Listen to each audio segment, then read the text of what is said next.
모두에게 함께하기를 주의 이름으로 축원합니다. 록펠러라고 하는 세계적인 부자가 있습니다. 36세에 이미 백만장자가 되었고 48세에는 미국에서 제일 큰 부자라고 하는 명칭을 얻게 됩니다. 53세에 억만장자가 되어서 세계 최고의 부자가 됩니다. 그런데 이 과정에서 록펠러는 온갖 수단을 다 동원해서 경쟁회사를 무너뜨리고 합병하고 시장을 독점했습니다. 부도덕한 독점 재벌의 표본이 됩니다. 특히 살인적인 노동력 착취, 저임금으로 악명이 높습니다. 전미 광산노조가 주도한 쟁의에 민병대를 투입해서 자그마치 40명을 숨지게 한 1913년의 러드로 학살은 지금도 록펠러가의 불명예로 남아있을 정도입니다. 당대의 가장 혐오스러웠던 인물, 그런데 55세에 알로페시아라고 하는 불치병에 걸리게 됩니다. 음식을 먹어도 소화가 되질 않습니다. 어느 날인가부터 눈썹이 빠지고 머리털이 빠지기 시작합니다.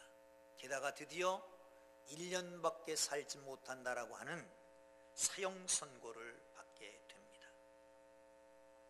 최후 진단을 받은 날, 살 소망이 끊어지고 절망 가운데 빠진 날, 휠체어에 올라앉아서 병원을 빠져나오면서 병원에 걸려있는 액자를 보게 됩니다. 그 액자는 예수님의 산상수훈 가운데 있는 글귀였습니다. 다름이 아니라 주는 자가 받는 자보다 복되도다 라고 하는 말씀이었습니다. 감동을 받았습니다. 이렇게 살아서 무엇하냐? 남의 것 착취하고 경쟁회사를 무너뜨리고 이래서 살아서 뭐 할 것이냐?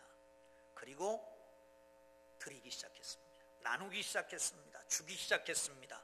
그런데 급속도로 치료가 시작되기 시작합니다. 드디어 완치되었고, 그리고 시한부 사형 선고를 받은 날 그날부터 40년을 더 살아 97세의 나이에 세상을 떠나게 됩니다. 은퇴 후로도 기부를 실천합니다. 사회사업을 위해서 3억 5천만 달러를 기부합니다. 1913년 인류복지 증진을 위해서 록펠러 재단을 만들고요, 기하대책, 인구 문제 해결, 대학 발전, 문화 발전, 아시아 아프리카의 개발도상국의 원조 등등을 지원하게 됩니다. 그의 재단을 통해서 20억 달러 정도를 세계에 기부했다고 그럽니다. 20억 달러. 놀라지도 않습니다. 얼마나 되냐면 2조, 3조 정도 되지 않을까 싶어요. 거기다가 1000개 교회를 지어서 봉헌을 합니다. 교회를 지어서 봉헌한다고 하는 것은 교회에 빛이 하나도 없이 봉헌한다는 말입니다. 사랑하는 성도 여러분, 그 터닝 포인트, 완전히 새롭게 된 날, 변화된 날, 사랑하는 성도 여러분, 성경에서는 그렇게 말합니다. 거듭나지 아니하면 하나님 나라 볼 수도 없다고, 하나님 나라 갈 수도 없다고. 그런데 이 거듭났다라고 하는 말을 바울은 두 가지로 표현합니다. 거듭났다라고 하는 말을 쓰면서 동시에 새로운 피조물이라고 말하죠. 오늘 본문에서는 그런즉 누구든지 그리스도 안에 있으면 새로운 피조물이라, 이전 것은 지나갔으니 보라 새 것이 되었도다. 할렐루야, 할렐루야, 할렐루야. 여러분, 사람이 본성이 바뀐다는 것 쉽지 않습니다. 재버릇 개 못 준다 라고 하는 속담도 있고요, 40이 넘으면 변화되는 것보다 죽는 게 빠르다. 요즘은 그렇게 얘기합니다. 작심삼일 이런 말도 있어요. 인간의 나약함을 드러내고 있는 이야기인 것 같습니다. 변화되기가 쉽지 않습니다. 물론 인격 도야를 하고 수행을 하고 공부를 하고 그리고 절제를 해서 웬만큼은 바뀌어질 수 있지만 완전히 변화되는 것은 쉽지 않습니다. 사랑하는 성도 여러분, 그러나 성경에서는 그렇게 말합니다. 그리스도 안에 있으면 새로운 피조물이라. 이전 것은 지나갔으니 보라 새 것이 되었도다. 할렐루야, 할렐루야. 그렇습니다. 그리스도 안에 있으면, 그리스도가 내 안에 있고 내가 그리스도 안에 있으면, 그리스도 안에서 변화되면, 그리스도 안에서 새 생명을 얻으면 재창조가 이루어진다는 겁니다.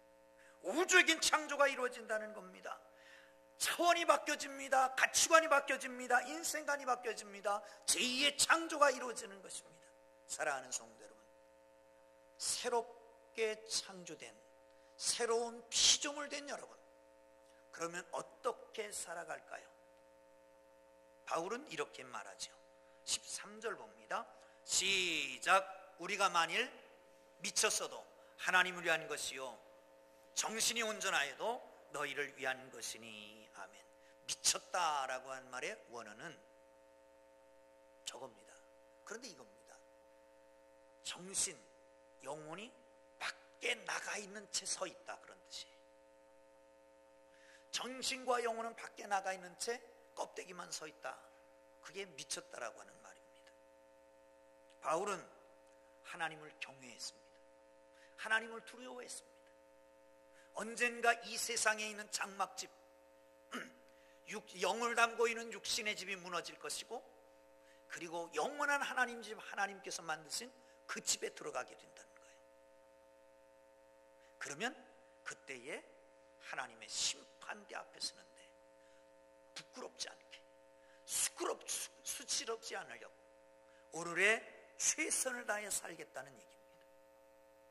너희들은 겉으로 말하지만 나는 양심의 법이 되고 너희들이 양심으로 인정할 만큼 그렇게 살겠다는 거예요. 그런데 미쳤다고 하는 사람이 있었던 거죠. 그야말로 미친 짓을 하고 있습니다. 어떤 미친 짓이에요? 어느 날 예수 믿는 사람들을 잡으러 영장을 가지고 다메섹으로 가다가 확 뒤집어졌습니다. 이제는 그 사람들을 잡는 게 아니라 그 사람들의 편에 서 있습니다. 아니, 그 원흉인 예수를 믿는 사람들을 박해하던 게 이제는 그를 증거하려고 다닙니다. 이 미친 짓 아닙니까? 자기네 나라에서만이 아니라 소아시아 일대 전체를 다니면서 복음을 증거합니다. 때에 따라서는 가는 곳마다 환영받지도 않습니다. 핍박을 받습니다. 안디옥, 구브로, 아시아, 마게도니아 등등 가는 데마다 유대인에게 핍박받고 이방인에게 핍박받고, 고린도서에서 말하는 것처럼 우겨싸움을 당하고 답답한 일 당하고 거꾸로 뜨림을 당하고 때에 따른 태장을 맞고 죽은 줄 알고 밖에 나가 던졌더니 어느 날 살아서 일어났어요. 그래 툴툴 털고 쩔룩쩔룩거리면서 그 복음 들고 또 가는 거예요. 이 얼마나 미친 짓이에요. 저 미친 거 아니냐. 그럴 때 바울이 말합니다. 내가 미쳤어도, 정신을 나갔어도 그리스도를 위한 것이고, 내가 정신이 온전해도 너희들 교회를 위한 것이다. 뭔가 미쳐 사는 사람이 많아요. 매니아라고 하는 거 있죠. 매니아. 게임 매니아도 있고 자동차 매니아도 있고 뭐 별거 다 있지만 카메라 매니아도 있고 만년필 매니아 뭐 별의별 거 다 있어요. 얼마 전에는 카나다에 있는 조카가 우리 애들한테 문자로 저기를 보냈어요. 카톡으로 그 운동화 사진을 보내는 거예요. 무슨 회사에서 나오는 운동화인데 거기에 이렇게 태극마크도 붙어 있는 거예요. 그래서 아니 뭘 그런 걸 보낸다냐? 카나다에는 없어. 카나다가 사라 그래. 없다는 거예요. 그럼 사서 보내라 그래. 아니, 사서 보낼 수 있는 게 아니라는 거예요. 그럼 뭐야? 근데 이 운동화도 한정판이 나온다는 거요. 그래서 그거를 신청을 하면 또 이게 뽑기를 해가지고 그래 당첨되면 보내준대. 여러분 그런 거 아십니까? 그래서 그 딸하고 아들하고 둘이 신청을 했대요. 근데 둘 다 안 됐대. 그런데 그거를 모아가지고요, 신지도 않고 모아놓는 사람도 있고, 그거 신지 않고 한정판 사갖고 팔면 배도 더 받는데요. 또 그거 꽂혀갖고 그거 하지 마세요.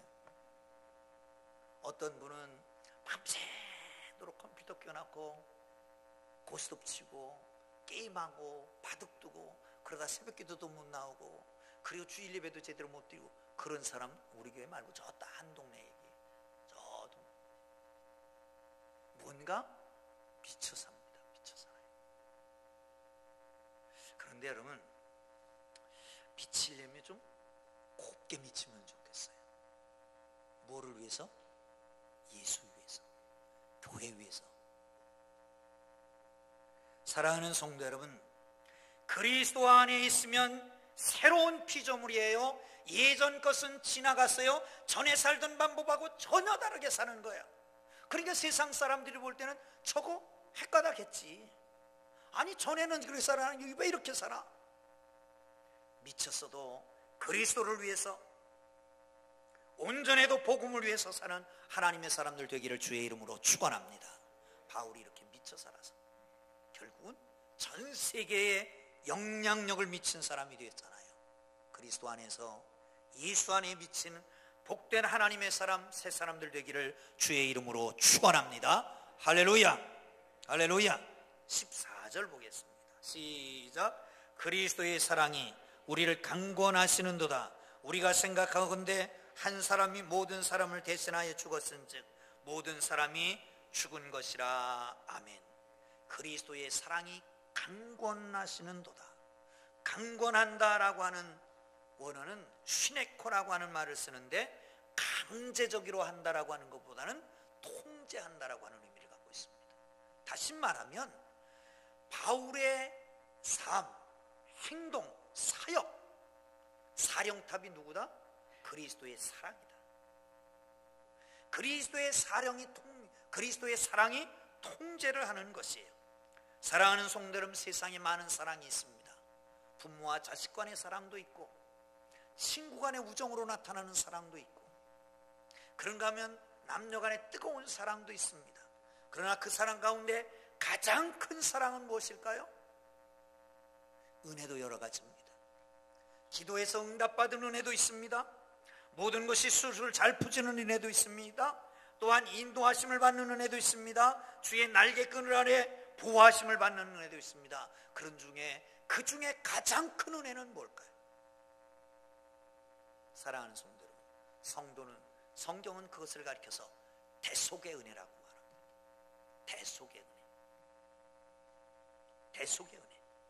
죄인을 위하여 생명을 내어놓으신 그리스도의 사랑을 대속이라고 부르는데, 하나님께서는 죄인들에게 물어야 할 그 죄의 싹신 죽음을 그리스도께 찾으셨습니다. 허물과 죄로 죽었던 우리를 그리스도께 다 전가시키고 우리에게 새 생명을 주신 사건입니다. 이게 바로 그리스도의 십자가의 사건이고, 우리는 사순절 네 번째 주간을 지나면서 바로 그 그리스도의 십자가를 묵상합니다. 그리스도의 십자가를 묵상하고 그리스도의 고난을 묵상하면서 그 거룩한 사랑이 우리 속에 가득 차서 그 거룩한 사랑이 뿜겨져 나오는 그 삶을 살기를 주님의 이름으로 축원합니다. 할렐루야, 할렐루야. 사랑하는 성도 여러분, 우리의 사역, 우리 하는 일이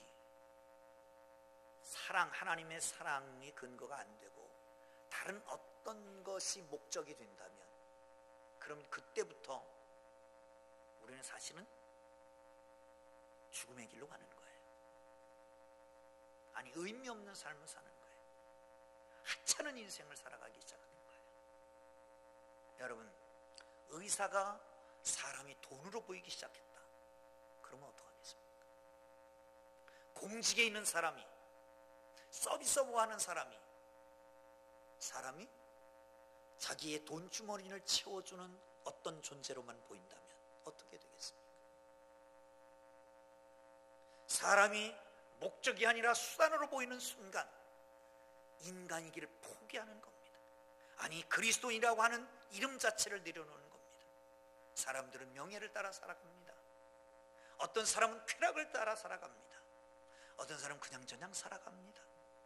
사랑하는 성도 여러분, 우리 가운데 하나님께서 주시는 놀라운 사랑, 그 사랑이 우리를 강건적으로 역사해서 그 사랑에 뿜겨져 나온 그 사랑으로 모든 것을 보고 사랑하고 살아가는 하나님의 사람들 되기를 주의 이름으로 축원합니다.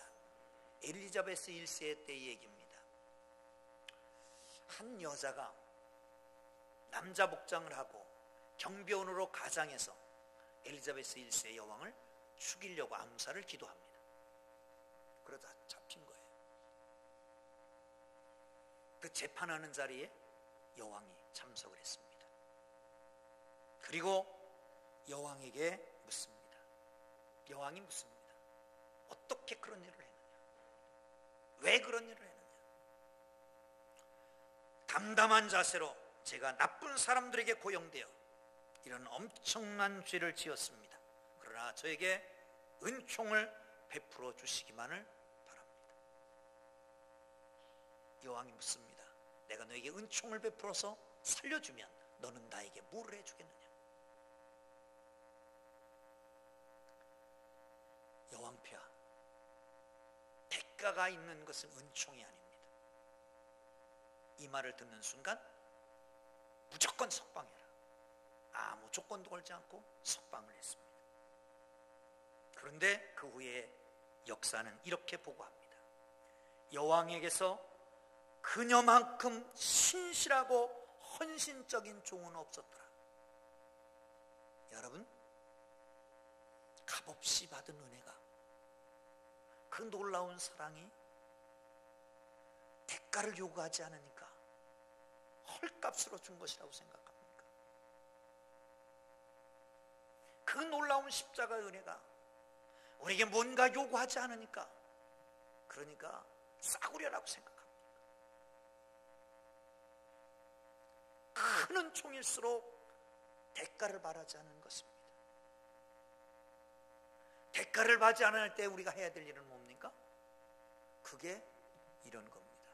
여러분, 제가 언젠가 그런 얘기를 한 것 같아요. 설날 그 동네 어르신한테 세배를 하러 갔습니다. 세배를 하려고 그러는데, 여보게 뭘 세배를 하나, 같이 놀고 가는 주제 거기 앉아요. 털썩 앉았다. 그러니까 어르신이 화를 내는 거예요. 여보게 왜 세배를 안 해?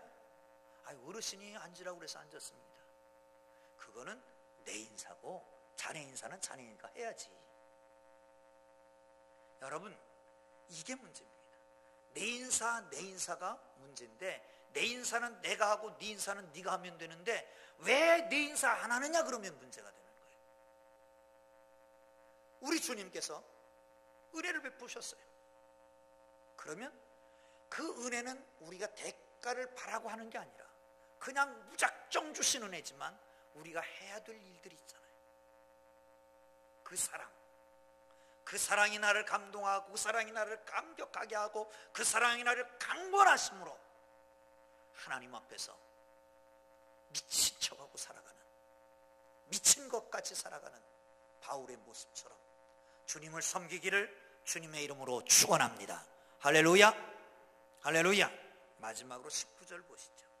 시작. 곧 하나님께서 그리스도 안에 계시사 세상을 자기와 화목하게 하시며 그들의 죄를 그들에게 돌리지 아니하시고 화목하게 하는 말씀을 우리에게 부탁하셨느니라. 아멘. 하나님은 화평이십니다. 둘로 하나를 만드사 막힌 담을 오셨습니다. 우리 하나님과 화목해야 되는 그 순간 우리에게 하나님이 선물을 주십니다. 그게 뭐냐면 평안입니다. 그 거룩하신 하나님의 평안을 받은 우리는 평안의 도구로 쓰여져야 합니다. 이게 화목의 직분이고 화목케 하는 말씀을 주시는 것입니다. 사랑하는 성도 여러분, 우리가 전에는 하나님과 원수되었습니다. 그런데 하나님을 만나게 됐습니다. 예수 그리스도를 통해서 하나님과 교제가 시작됐습니다. 화목하기도 했습니다. 우리에게 기쁨이 있습니다. 화목함이 있습니다. 즐거움이 있습니다. 하나님과 친한 관계가 됐습니다. 그런데 하나님께서 말씀합니다. 야, 너 나 원수 되었지? 네가 연약할 때, 죄인 되었을 때 독생자를 줌으로 너와 나와 화목하게 됐잖아. 근데 쟤 봐라, 아직도 불화한 쟤하고 좀 화목하게 네가 화해를 좀 시켜줘. 예수님이 하신 말씀이 그거예요. 하나님이 그거예요. 사랑하는 성도 여러분, 주위에 아직도 그리스도를 알지 못하는 사람, 하나님과 화목되지 못한 사람이 수없이 많잖아요. 수없이 많잖아요. 그들을 하나님께서 말씀합니다. 아직도 원수되었어. 아직도 화목되지 못했어. 아직도 저 사람을 내가 사랑하는데 모르고 있잖아. 화목해 해달라고. 우리 주님이 말씀하시는 걸 기억하시고 화목한 하나님의 사람들 되고 화목해 하는 하나님의 사람들 되기를 주님의 이름으로 축원합니다. 할렐루야, 할렐루야. 그렇습니다. 한 가정이 화목하게 되려면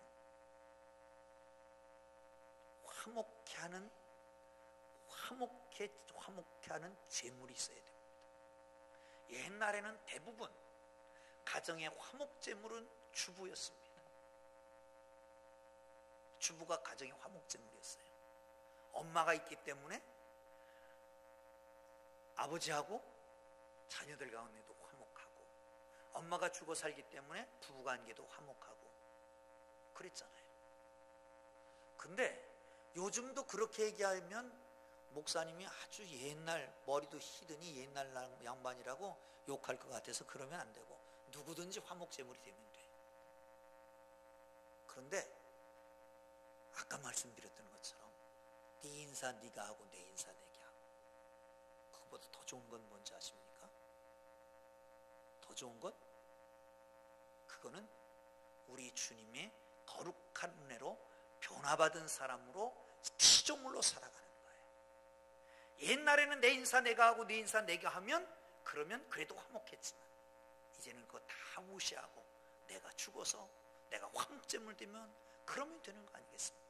교회 안에도 마찬가지고 어디서든지 주님의 화목제물 되기를 주의 이름으로 축원합니다. 할렐루야, 할렐루야. 여러분, 새로운 피조물 되었으면 피조물답게 살아야 되지 않습니까? 어떻게 가능할까? 이 오래된 얘기입니다만은 우리 한경직 목사님이 미국에 갔을 때 얘기입니다. 그때는 비행기도 현찮았던 모양이에요. 배를 타고 미국에 갔는데 친구를 만났대요. 여관에서 잠을 자다가 이 친구가 갑자기 몸이 아파가지고 연락을 해서 의사가 왕진을 왔습니다. 그 왕진 왔던 의사가 다 치료를 하고 일어나니까 명함을 요구했던가 봐요. 그래서 명함을 주는데 명함을 딱 받았습니다. 받고 보니까 어느 병원 내과 의사 암계 이렇게 써 있더라는 거예요. 근데 그 밑에 고린도전서 5장, 고린도후서 5장 17절이 써 있더래요.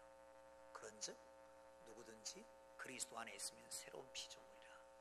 이전 것은 지나갔으니 보라 새 것이 되었도다. 아유, 참 좋은 명함을 가지고 다니십니다. 들더니 사연이 있습니다. 제가 의술은 있지만 얼마 전까지만 해도 아주 호랑방탕하고 살았습니다. 맨날 술을 마셔서 술 취해서 살고, 그러다 보니까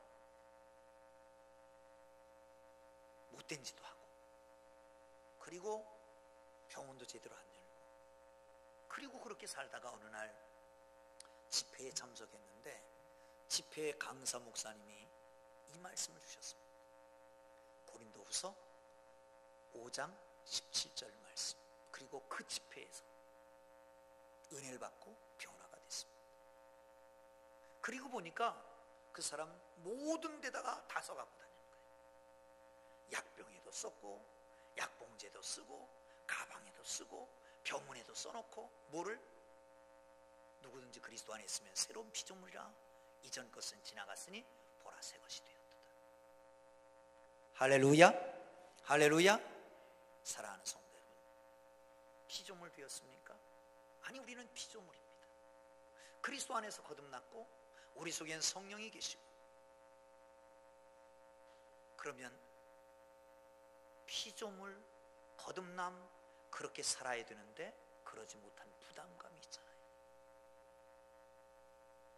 그렇지 않습니까? 그래서 어떤 때는 되게 혼이 나야 은혜를 받는데요, 되게 혼이 나야 은혜를 받는데, 왜 그러냐 하니까 자기가 못하니까 그래도 혼이라도 나고 가야 그래도 조금 변화되는 것 같아서 은혜를 받는데요. 혼을 낼까요? 여러분, 정말 바라기는 그렇게 고민하고 갈등하지 말고, 괴로워하고 씁쓸해하지 말고, 부담 갖고 살지 말고 한번 해보세요. 어떻게 해요? 내가 미쳐도 주를 위해서, 정신이 온전해도 교회를 위해서 살고, 아니 내 속에 다 내려놓고 그 하나님의 사랑, 그리스도의 사랑이 나를 강권해서 사랑함으로 살고, 그리고 어디 가서든지 화목제물. 주님도 말씀하잖아요. 화평케 하는 자는 복이 있나니 저가 하나님의 아들이라 일컬음을 받을 것이다. 할렐루야, 할렐루야. 새로운 피조물 되기를 주의 이름으로 축원합니다. 아니, 오늘 이 시간부터 피조물로, 아니 피조물 되어 살기를 주님의 이름으로 축원합니다. 할렐루야. 기도하겠습니다.